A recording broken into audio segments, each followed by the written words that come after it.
मैं doctor Sumitra Meena, associate professor zoology.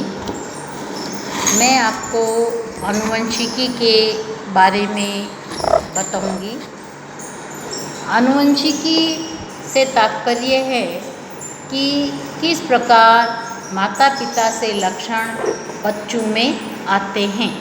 इसी प्रकार भाई बहनों में आकारिकी समानता जो है वो पाई जाती हैं।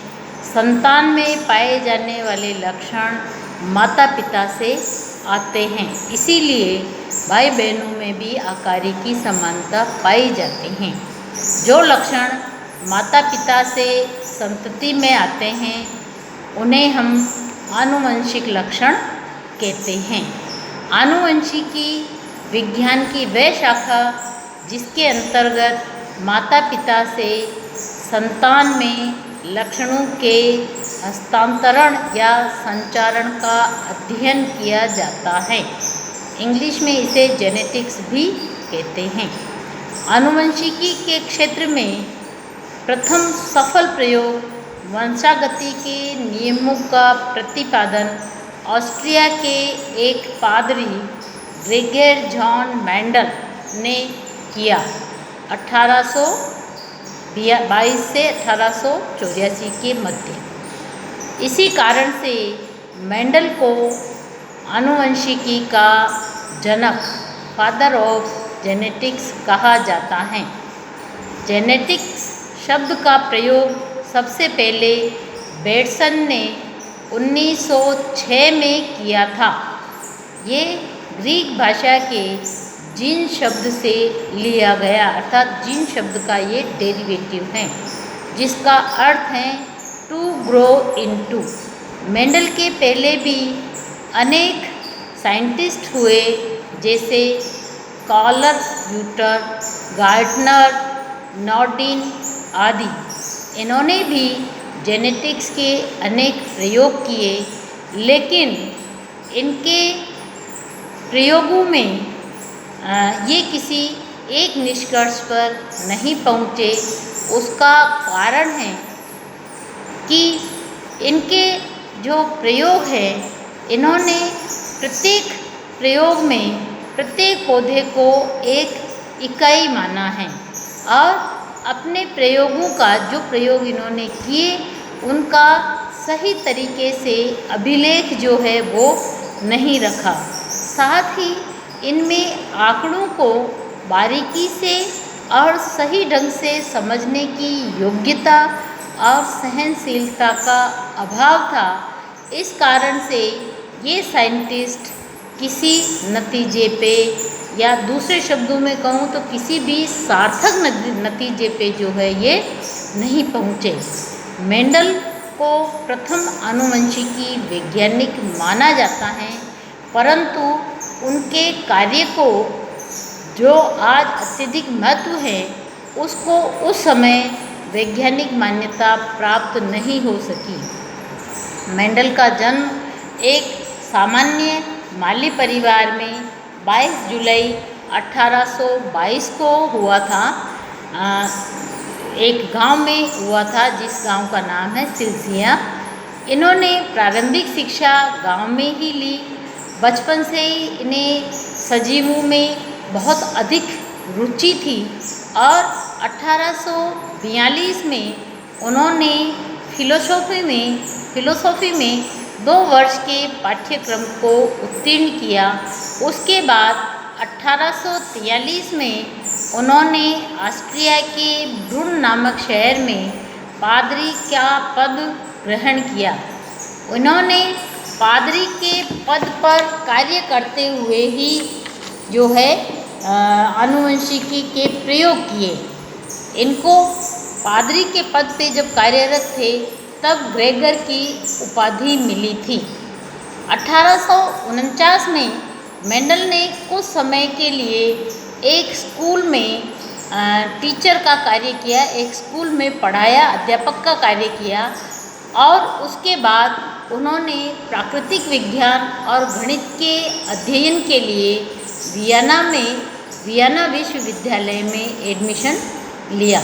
उस समय के बाद मेंडल पुनः भ्रूण लौट आए और विज्ञान के अध्यापक बन गए।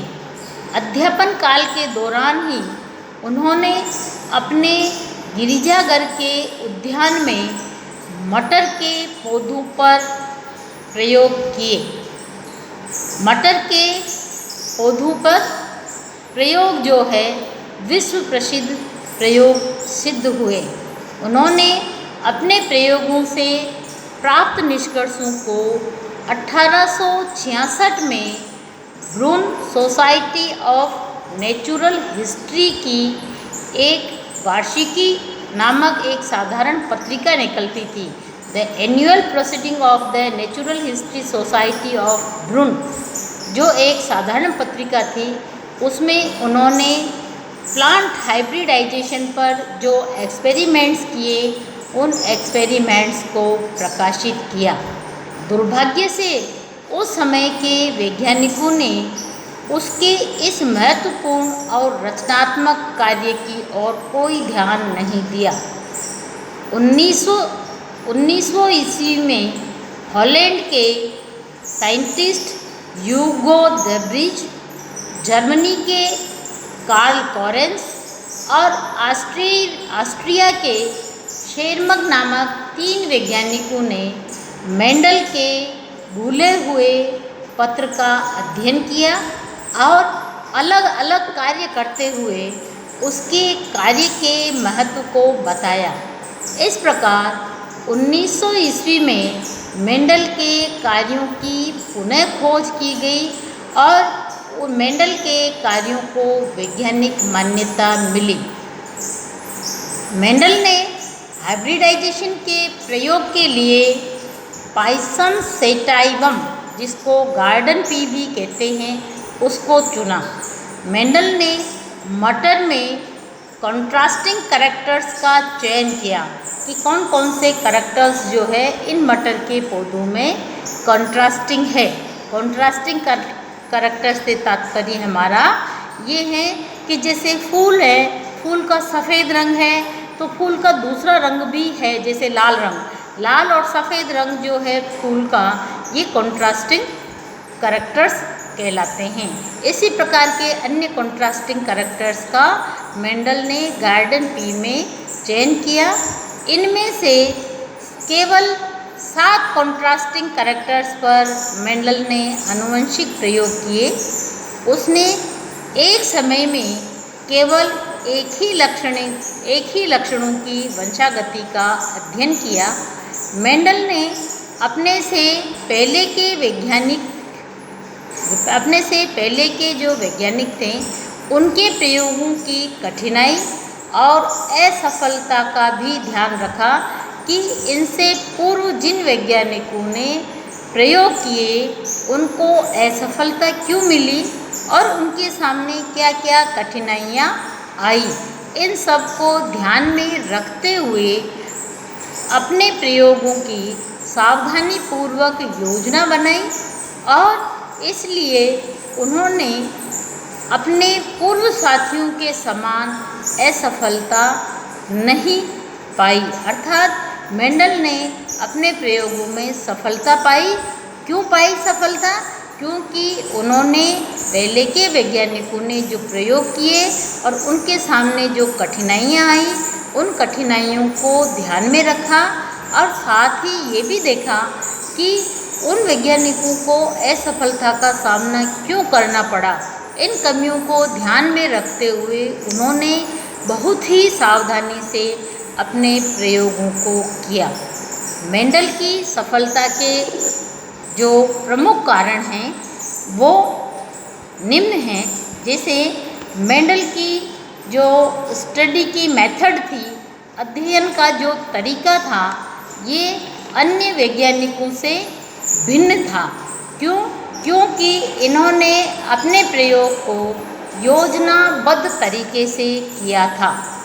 दूसरा कारण, मेंडल की सफलता का प्रमुख कारण, एक समय में मेंडल ने एक ही लक्षण को जो है उस लिया और उसकी वंशागति का अध्ययन किया। तीसरा मुख्य कारण, मेंडल ने अपने प्रयोगों का विस्तृत समुचित और सही अभिलेख रखा तथा 3 पीढ़ियों तक इन लक्षणों का अध्ययन किया। चौथा, मेंडल ने अपने प्रयोग में ऐसे पौधे का सलेक्शन किया जो आनुवंशिकी रूप से शुद्ध थे, अर्थात मेंडल ने जिस पौधे का सलेक्शन किया उसको 2-3 पीढ़ी तक लगातार ग्रो किया और ये देखा कि उस पौधे के लक्षणों में कोई अंतर नहीं आ रहा है, अर्थात ये पौधे लक्षणों के प्रति शुद्ध हैं। तो ऐसे लक्षणों के प्रति शुद्ध पौधों को जिनको हम दूसरे शब्द में कहें कि आनुवंशिकी रूप से जो शुद्ध पौधे थे उनका चयन किया और शुद्धता की जांच उसने स्व परागण के द्वारा की, अर्थात उन पौधों में कि वो पौधे शुद्ध है आनुवंशिकी लक्षणों के प्रति या नहीं, इसका चयन उन्होंने उन पौधों में स्वपरागण होने दिया और 2-3 पीढ़ी तक ऐसा किया तो देखा कि ये पौधे लक्षणों के प्रति शुद्ध हैं। 5वां जो प्रमुख कारण है वो ये कि मेंडल ने अपने संकरण के लिए जनकों के रूप में ऐसे पौधों को या ऐसे लक्षणों का चयन किया जो स्पष्ट दिखाई देने वाले कॉन्ट्रास्ट कैरेक्टर्स थे, जैसे पुष्पों का रंग, फली का आकार, बीज का आकार, बीज का रंग इत्यादि। मेंडल ने संकरण के लिए सदैव ही स्वस्थ पौधों को चुना। शुद्ध लक्षणों वाले पौधों को अलग अलग क्यारियों में उगाया और उनमें पर परागण की संभावना से उन पौधों को दूर रखा, अर्थात उनमें स्वपरागण होने दिया। मेंडल ने इस प्रकार अपने प्रयोग में अत्यधिक सावधानी बरती। इस कारण से मेंडल को अपने प्रयोगों में सफलता मिली।